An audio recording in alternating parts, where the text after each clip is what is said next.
queria começar dizendo que o que eu pensei em fazer foi justamente o que eu disse agora há pouco, né? De tentar falar sobre a Comuna de Paris no sentido de mostrar a experiência que ela, ou as demonstrações que ela fez, né, as lições que ela representou para as fases seguintes da luta de classes capitalista. E eu queria começar, quer dizer, um dos aspectos que eu queria mencionar sobre a Comuna é o fato dela representar uma fase num processo. Marx dizia que o ser humano só se dispõe a resolver um problema quando os meios para a solução do problema já existem. Na sociedade, a revolução só se coloca quando uma classe revolucionária já existe. A classe revolucionária não aparece porque meia dúzia de iluminados resolvem sair por aí pregando uma sociedade ideal, uma panaceia para a solução de todos os problemas.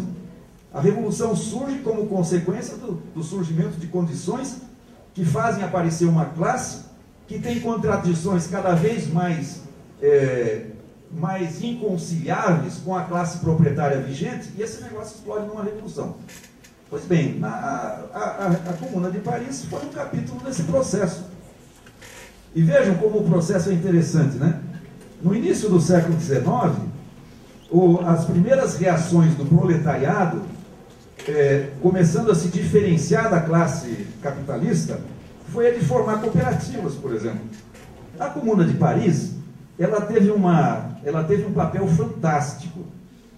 Por quê? Depois das primeiras ideias utópicas, veio o socialismo científico, que foi Marx e Engels, que tem a grande vantagem, né, e o mérito, e por isso eles chamaram de utópico e chamaram socialismo científico, porque eles se baseiam numa análise sobre o processo real de evolução da sociedade humana, e não sobre fantasias, sobre determinações religiosas, ou que a sociedade se desenvolve porque de vez em quando aparece um gênio que tem uma ideia brilhante nova e introduz uma novidade, né? Não é assim que a sociedade humana se desenvolve.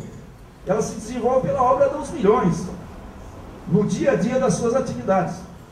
Pois bem, só que depois de Marx e Engels desenvolverem a sua proposta socialista, ou materialismo histórico, que é o nome que a gente dá, né? A análise científica da evolução da sociedade humana, criou-se a primeira organização que não havia, que foi a Associação Internacional dos Trabalhadores, citada pelo Júlio. Mas não havia nenhuma experiência, nem sequer se tinha ideia de que os trabalhadores de fato pudessem constituir um governo e governar. A Comuna de Paris demonstrou isso, que os trabalhadores não precisavam do tal do sangue azul, que se diziam representantes de Deus na Terra, né? Eles tinham como é que se chama isso? Um direito divino, né? Uma coisa divina, e a igreja convalidava, ia lá e abençoava, né? Por isso é que desde a Revolução Francesa há essa objeção à participação da igreja no Estado, né? Porque ela sempre foi um sustentáculo ideológico do poder estabelecido das classes dominantes, antes no feudalismo, depois no capitalismo, antes do cristianismo, a mesma coisa, os deuses lá de diversos tipos, né? Então, a Comuna de Paris mostrou que aquela turma de muitos analfabetos, né?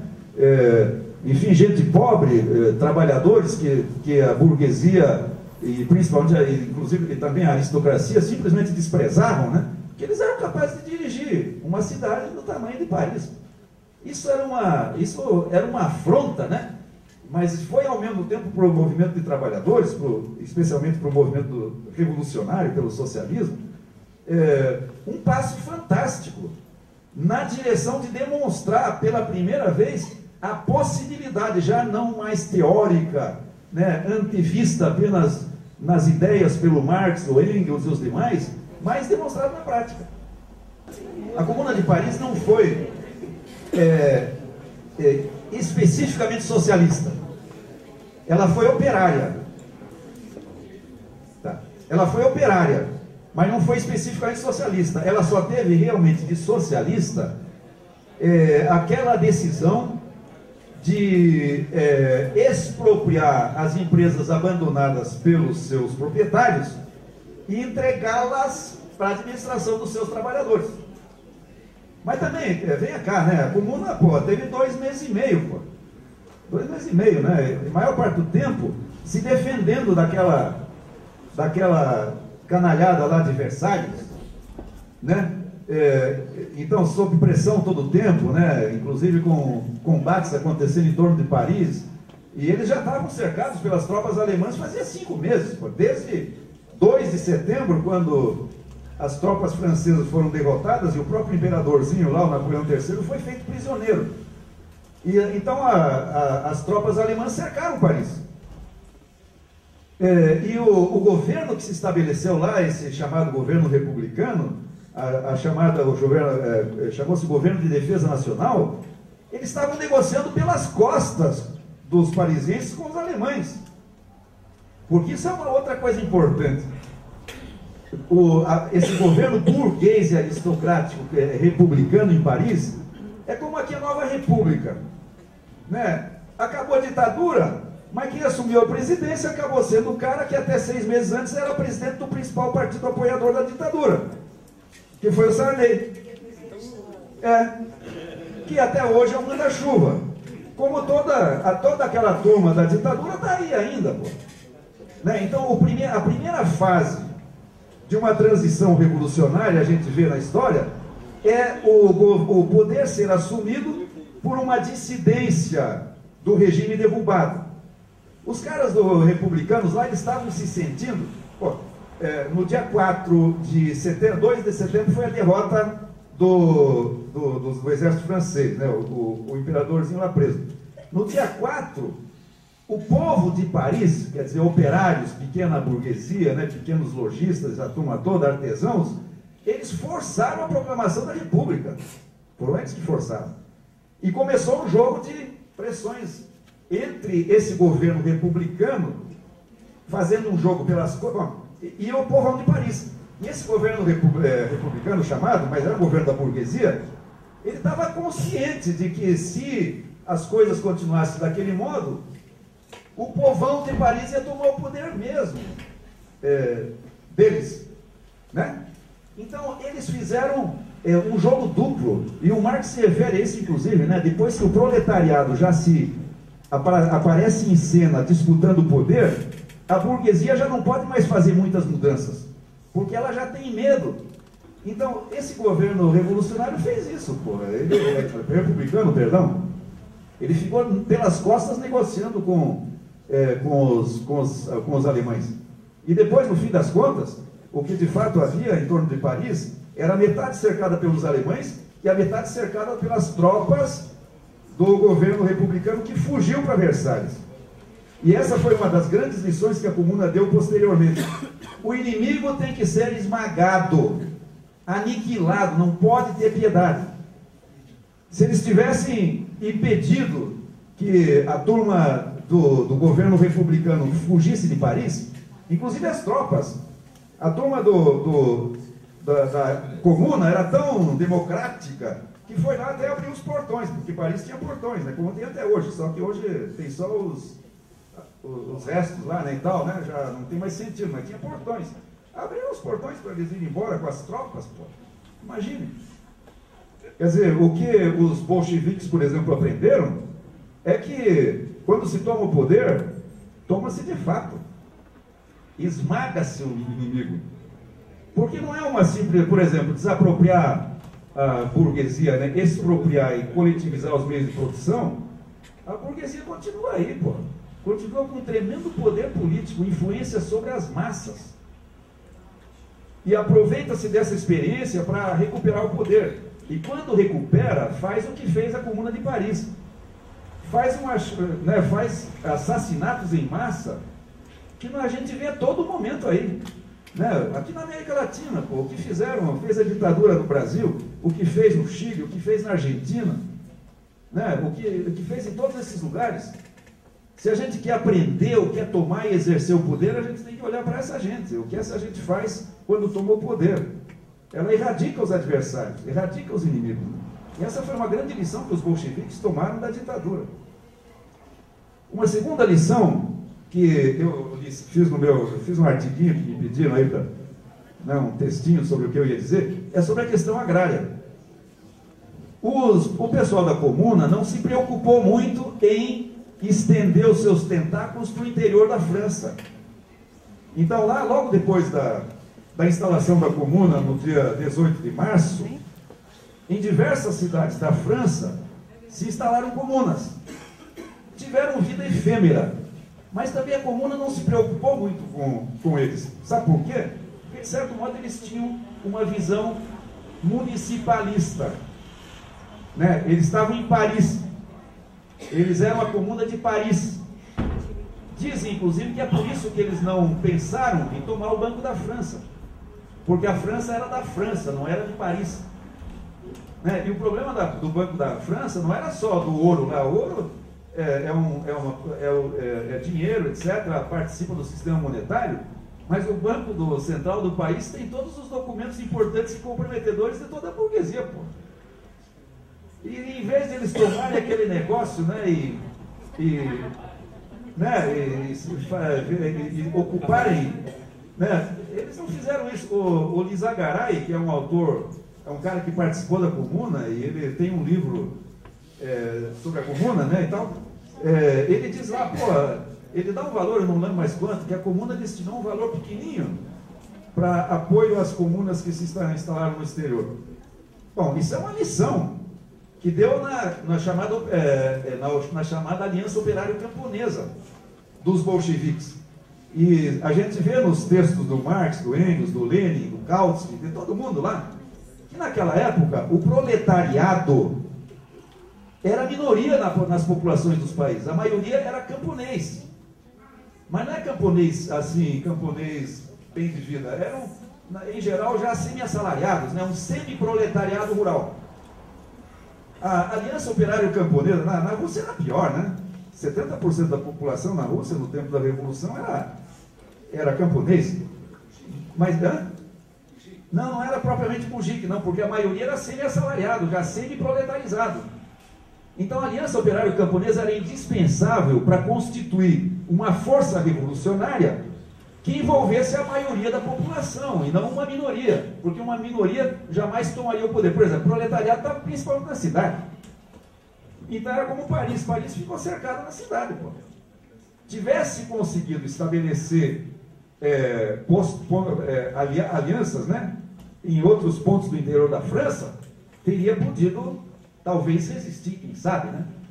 Bom, para as revoluções posteriores, isso foi uma lição.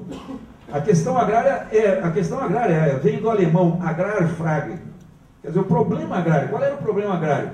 É como vincular a luta do proletariado industrial urbano com a luta dos trabalhadores no meio rural.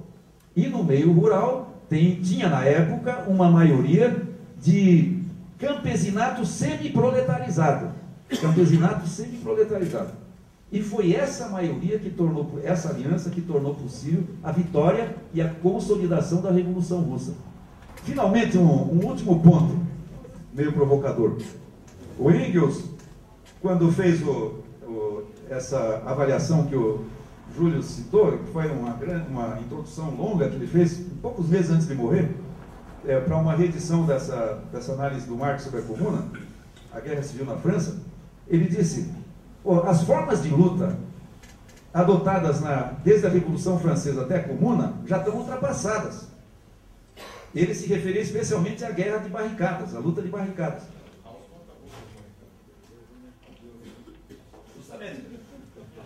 Justamente. Mas não somente, quer dizer, o que o Haussmann fez, né, foi um arquiteto. Paris se caracterizava até então por um ajuntamento desorganizado de bairros operários, com ruelas, ruazinhas, né? Nenhuma tropa importante, e canhões, por exemplo, podiam entrar naquelas vielas, né? E cada viela servia como uma trincheirazinha dos operários amotinados, tá, né? Então o que eles fizeram, né? Vocês veem que a arquitetura tem que ver com a luta de classes, né? Eles fizeram um plano de avenidas largas que penetravam na cidade em todas as direções, especialmente nos bairros operários, para tornar possível facilmente uma repressão ao movimento e tal, né? Mas não foi só isso, foi também o armamento, né? O Engels fala lá do tipo de armamento que se utilizava antes e que no momento em que ele escrevia, né, 1895, o armamento da polícia e do exército já era tão mais avançado, inacessível aos trabalhadores, etc., que aquele tipo de atividade se tornava inócua. E ele se referia especialmente ao crescimento eleitoral dos partidos social-democratas, que eram os partidos comunistas então, né? E ele dizia, né, que os trabalhadores viram um novo meio de chegar ao poder pelo crescimento eleitoral. E na Alemanha, de fato, eles chegaram a ter, acho que quase 50% dos votos, viu? Um troço desse, antes da Primeira Guerra Mundial.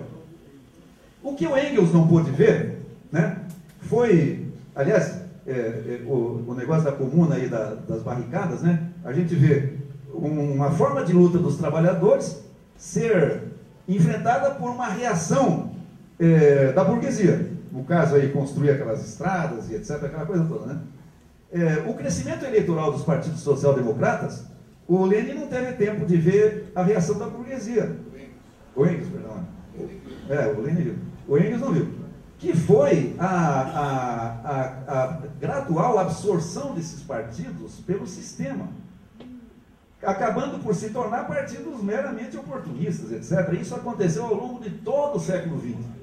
Né? E a gente vê que a burguesia tem o poder de pegar experiências novas contra ela e absorver, cercar por uma armadura jurídica que torne inofensiva politicamente e botar a coisa para funcionar, como fizeram com as cooperativas, por exemplo, né?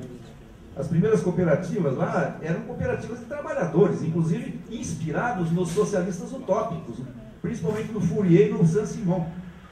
E depois as cooperativas foram sendo absorvidas pelo sistema, sempre tornando grandes empresas, né? Isso tudo tem que ser repensado, né? Pois bem, acho que é a mesma coisa, né, concluindo, a gente tem que fazer em relação à experiência da União Soviética, né?